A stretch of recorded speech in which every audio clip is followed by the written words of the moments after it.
Welcome back to Liberal Breakdown. So today we need to talk about the latest move from Donald Trump that's stirring up controversy, especially for our neighbors up north in Canada. Starting April 11th, 2025, the U.S. is rolling out new travel restrictions requiring Canadians who plan to stay in the U.S. for over 30 days to register with the government. Travel agent Kathy Daigle keeps busy helping her clients do just that. These days, she's noticed more are choosing locations other than the United States. Europe trips are on the rise. People want to go to Portugal, Italy, Spain. Daigle says the idea of heading stateside has been making travelers anxious ever since Donald Trump took office.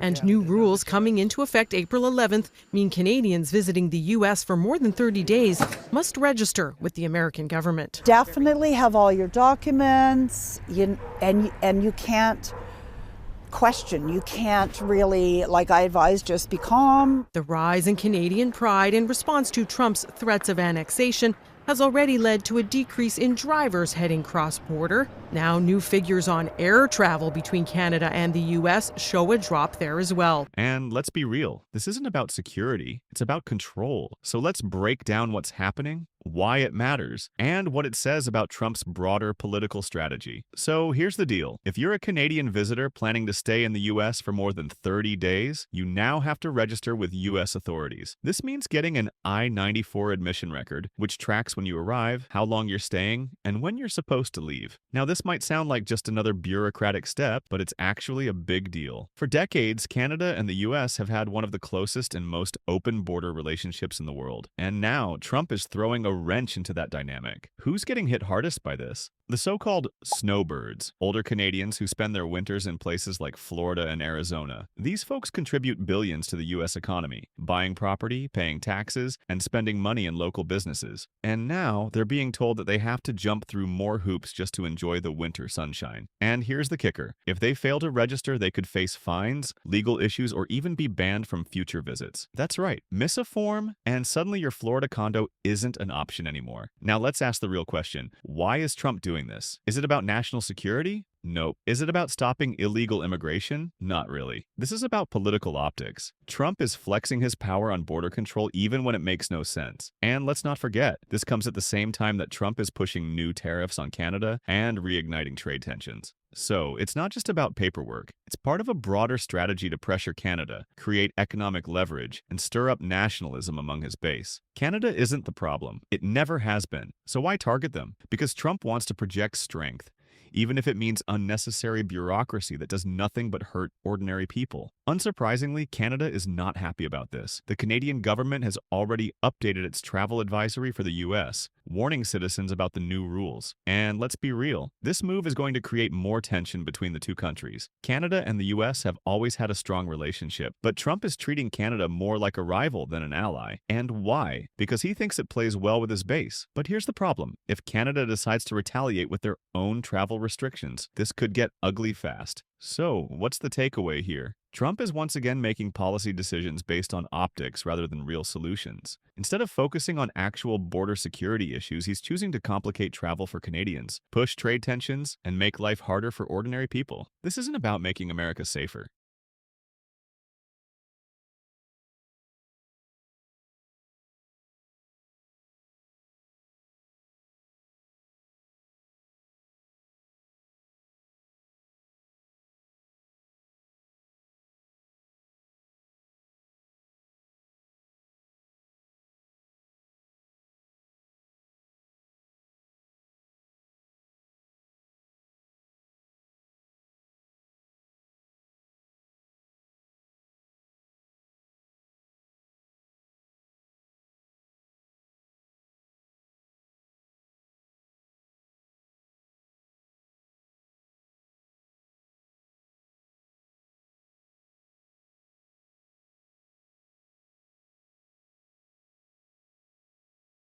Well, President Trump is now vowing to put tariffs on all countries. He says the tariffs will bring a lot of money into the U.S., but as ABC's Perry Russom reports, there are fears of an international trade war and high inflation here at home. With days to go until President Trump's reciprocal tariffs kick in, Trump now saying he will tariff all countries. You'd start with all countries, so let's see what happens. It comes after his Treasury Secretary Scott Bessent said the administration would focus on the 15% of countries with the highest tariffs against the U.S., Bessent calling them the dirty 15. The tariffs will be far more generous than those countries were to us, meaning they will be kinder than those countries were to the United States of America over the decades. The tariffs will be announced and implemented on Wednesday, as Trump calls it Liberation Day, as he promises an economic boom. We're going to have boom down USA. There are wider fears of an international trade war, and some economists say the added cost will get handed down to American consumers, raising prices. In a recent interview, he made it clear he's slapping tariffs on basically everyone. Every country, no exceptions. And he's calling it payback. But payback for what exactly, and who's actually going to suffer here? Okay, so let's break this down. Trump is pushing for a 60% tariff on Chinese imports, a 20% tariff on products from pretty much everyone else, and a 25% tax on all foreign cars and car parts.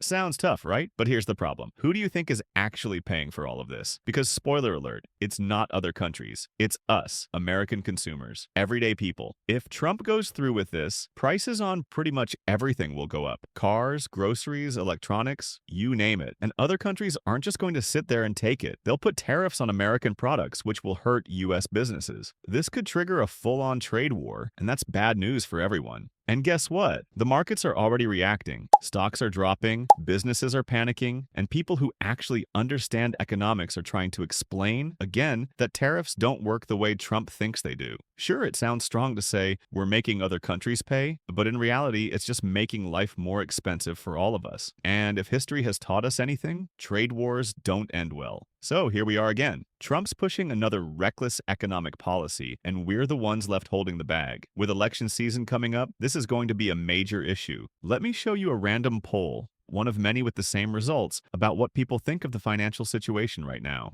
And we mentioned some of the fresh CBS News polling, and we've got more for you. The public's opinion of the president's economic policies, it isn't good right now. We asked people in January, before the inauguration, whether they expected the president's policies to make them better off financially. And if you look closely here, 42% said they expected to be doing better. But now only 23% say they're doing well under this administration. CBS News Executive Director of Elections and Surveys, Anthony Salvanto, breaks down what's behind all this and another area where the president has stronger numbers. Thinks a president is trying to do. Well, look at this. Nearly 2/3 say the administration not focused enough on trying to lower prices, but a majority does think that they're focused too much on imposing new tariffs. Now, why is that important? It's because of what they think tariffs might do. Some say his aggressive tariff policies are meant to boost American manufacturing. Others argue it's making everyday goods more expensive. So is Trump's strategy a long-term win or a short-term loss for your wallet? Public opinion is split. While some believe Trump's policies are setting up America for future success, others feel the financial strain right now. And according to this poll, it doubled down the votes on worse. Is Trump making the right moves, or is his economic plan failing Americans? Let us know in the comments, and don't forget to like and subscribe for more updates. Will people fall for the tough guy act, or will they realize that they're the ones paying the price? Let me know what you think, because honestly, this is a mess.